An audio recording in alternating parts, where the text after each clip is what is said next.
Pope comes to us as a voice of faith. There's an excitement about Pope Francis that I have not seen for any other world leader. And primarily because his message isn't just to the faithful of the Roman Catholic Church, his message is really to the world.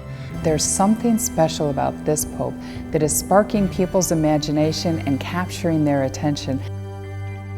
There was just an earthiness and a wonderful earthiness about him that I thought, boy, this bodes well for the church. People love this man. I really believe that he is living the gospel and presenting the gospel in a way that hasn't been done, certainly in my lifetime. The dialogue has changed. People are beginning to talk to one another more about the inequalities they see around them and questioning why that is. It's this idea that if you give more money to people at the top, all will be taken care of because they'll take care of the folks at the bottom.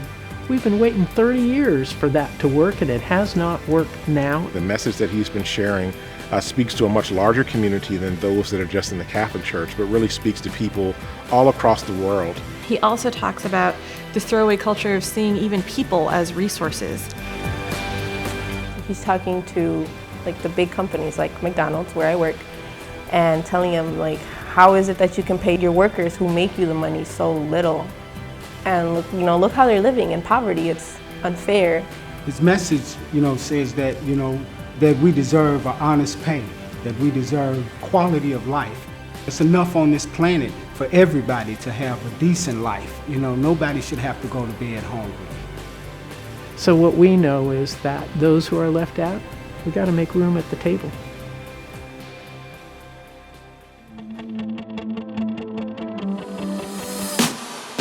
Pope Francis has put himself at the center of the debate over climate change. The Pope has come down firmly on the side of those who believe man is causing a dangerous warming of the planet. He writes, humanity is called to recognize the need for changes of lifestyle, production, and consumption in order to combat this warming, or at least the human causes which produce or aggravate it. For those of us who have been concerned about the environment for a long time, it's been difficult because many people do see it as a political issue.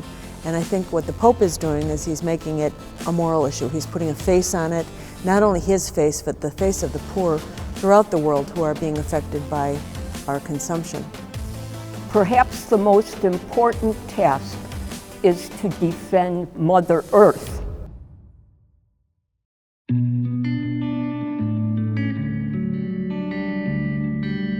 What we began to talk about were immigrants and what happened to immigrants when they went to work.